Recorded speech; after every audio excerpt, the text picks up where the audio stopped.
ठीक है, एक श्लोक का उच्चारण करेंगे जो 2 नंबर का आपको परीक्षा में लिखने को आएगा और उसमें प्रश्न पत्र में लिखा होगा कि कोई एक श्लोक लिखिए जो इस प्रश्न पत्र में ना आया हो। स्थिति बना लेंगे, ठीक से बैठ जाएंगे। पहले मैं बोलूंगा, उसके बाद आप बोलेंगे।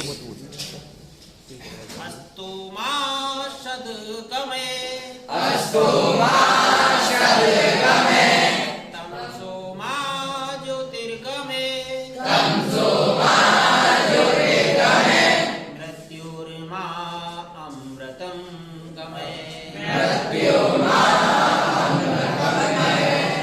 इतना सा श्लोक है, इतना सा श्लोक और आपको उच्चारण करना है। नित्य प्रति करेंगे, इसको दोहराएंगे तो ये आपको याद रहेगा।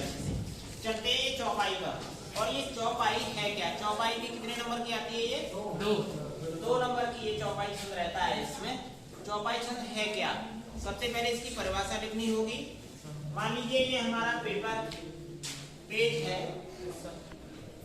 ठीक है, और इस पेज में यहाँ प्रश्न क्रमांक होगा, प्रश्न क्रमांक जो भी रहता हो, उसके नीचे यहां लिखेंगे उत्तर में चौपाई, और इसकी परिभाषा लिखेंगे। परिभाषा में क्या लिखेंगे? ठीक है, यह सममात्रिक छंद है, यह सममात्रिक छंद है और इसमें 4 चरण होते हैं, 1 2 3 4। कैसा छंद है ये? सममात्रिक छंद। यह सममात्रिक छंद होता है। इसमें 4 चरण होते हैं। कितने होते हैं? 4 चरण। प्रत्येक चरण में कितनी मात्राएं होती हैं? प्रत्येक चरण में 16 मात्राएं होती हैं। अंत में गुरुबाण होता है। गुरुबाण जानते हैं, जिसकी 2 मात्राएं होती हैं। दीर्घ बाण जो होता है वो गुरुबाण होता है। तो गुरुबाण में कितनी मात्राएं होती हैं? 2 मात्राएं होती हैं। और अंत में जगड़ तगड़ का निषेध रहता है। जगड़ तगड़ जानते हैं? जब आता राजहंसल का एक सूत्र है इसका, कौन सा सूत्र है ये?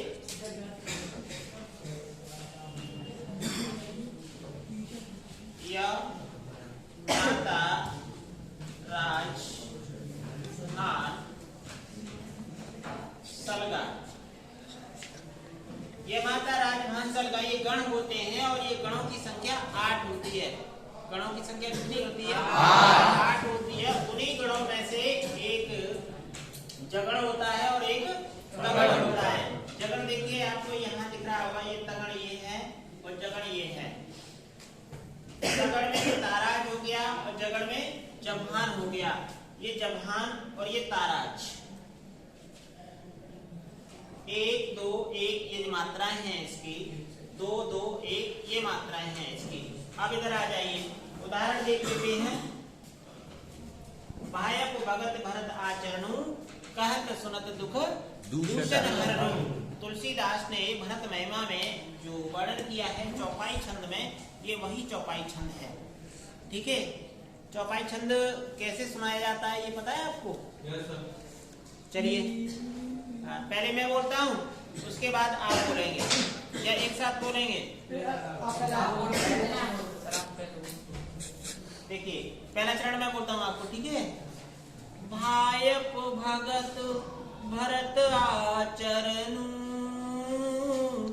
कहते सुनत दुख दूषण हरणु। राम सिया राम सिया राम जय जय राम। राम सिया राम सिया राम जय जय राम। जो किछ बात और सखी सोई, राम बंधु असि कोई होई। राम सिया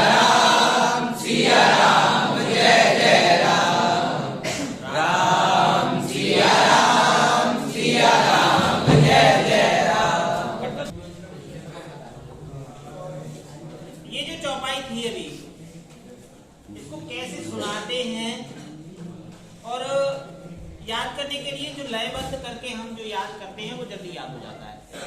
ठीक है, नित्य प्रति चौपाई का यदि हम गाते हैं तो ये चौपाई याद हो जाएगी। अब देखते हैं कि इस चौपाई में 4 चरण है कि नहीं है। ठीक है, तो भायक भगत भरत आचरणु, एक यहाँ से लेकर यहाँ तक एक चरण हो गया। दूसरा कर्त सुनत दुख दूषण हरनु, ये दूसरा चरण हो गया। और तीसरा चरण हमारा ये हो जाएगा जो सोई राम बंधु काहे होई, ये चौथा चरण हो गया। 1 2 3 4 चरण है। कितना आपको लिखना पड़ेगा, इतना लिखेंगे तो ही आपको परीक्षा में 2 नंबर मिलेंगे, अन्यथा नहीं मिलेंगे। अब देखिए इसकी मात्रा लगा करके देख लेते हैं कि क्या इसमें 16 मात्राएं हो रही है या नहीं हो रही। मात्रा लगाना आता है? इसमें कितनी मात्राएं होंगी? 2 1 यहाँ 1 होगी, लघुवर्ण है ना, 1 होगी। फिर 1 1 1 2 1 1 1 2 अंत में कैसा वर्ण होगा? गुरुवर्ण होगा। कैसा वर्ण होगा? गुरुवर्ण होगा। ठीक है, 2 1 यहाँ तो हो जाएंगे, बंधु है ना, क्योंकि ये जो नाक की ध्वनि है वो इस पर आ जाएगी। ठीक है, 1 1 2 2 1 2 2। देख लीजिए इसमें कितनी मात्राएं हो रही हैं? 16 हो रही होगी। और इसमें कितनी होगी? 16 होगी। तो इस तरह प्रत्येक चरण में 16 मात्राएं होती है। जगड़ तगड़ का निषेध रहता है। हो जाएगा ये तैयार? ठीक है, केवल छंद। अब इसके बाद इससे पहले मैंने आपको क्या बताया था? 2 छंद बता दिया था। 9th क्लास में केवल 2 ही छंद आते हैं, एक तो दोहा छंद आना है और दूसरा चौपाई छंद आने हैं। ठीक है, अच्छा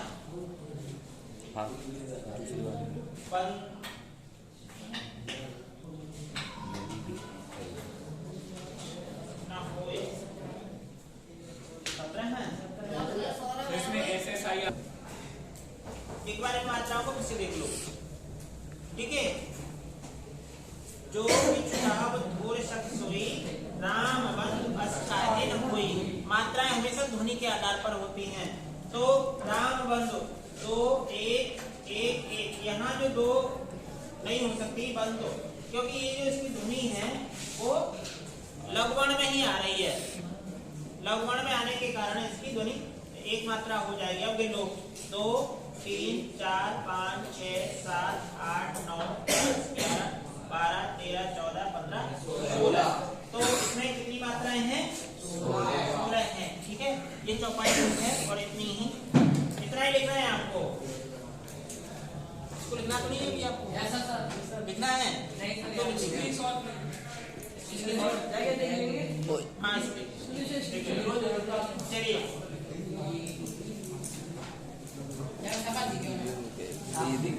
रस हो गया, रस हो गया, नहीं हो गया? रस हो गया, रस हो गया। चलते अलंकार की ओर।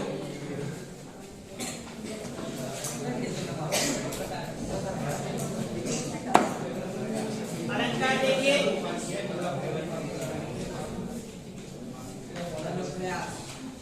अलंकार इसके कितने वेद होते हैं? 2 3 अलंकार के 3 वेद होते हैं। एक तो आगे बोलिएगा शब्दालंकार, दूसरा अर्थालंकार, अर्थालंकार, तीसरा क्रियालंकार। अलंकार, और ये अलंकार इससे पेपर में 2 नंबर का क्वेश्चन आता है। ये अलंकार है क्या और इसके भेद क्या हैं, ये मैं संक्षेप में ही बता देता हूँ।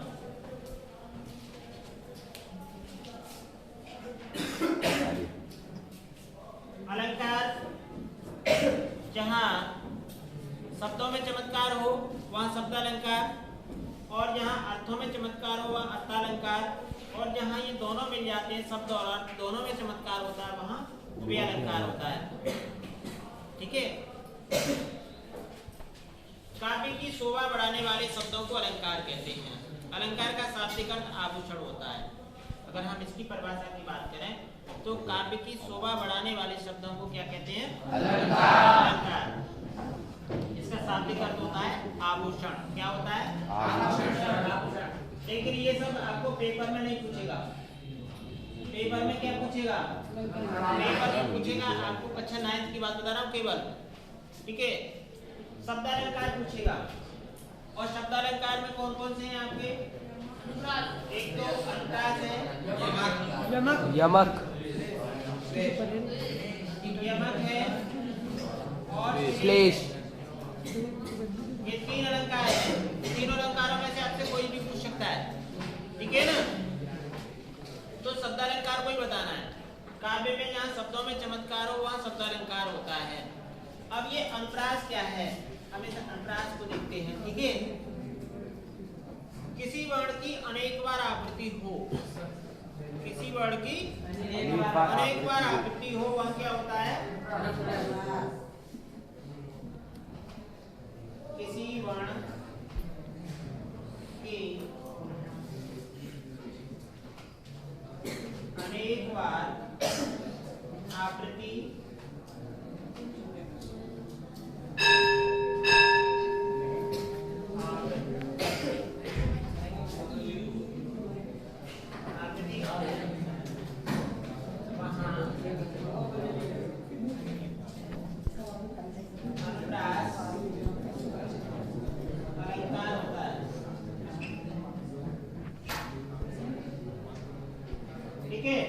काव्य में यहाँ किसी वर्ण के अनेक बार आवृत्ति हो वहाँ अनुप्रास अलंकार होता है।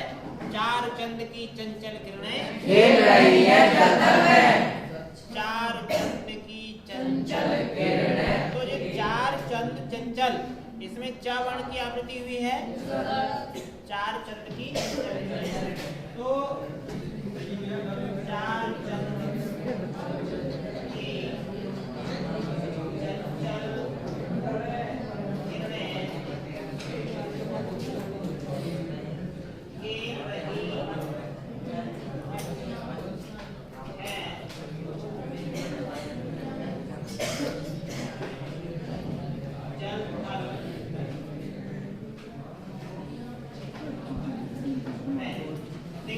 चार चंद की चंचल किरणें, तो च वर्ण की इसमें आवृत्ति है।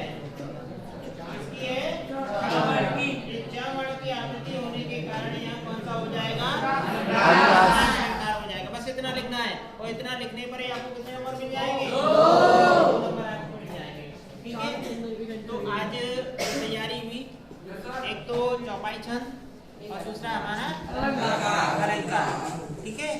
और इससे पहले रस आपको बताई दिया है। 6 नंबर की ये ठोस तैयारी होती है और ये आना ही है।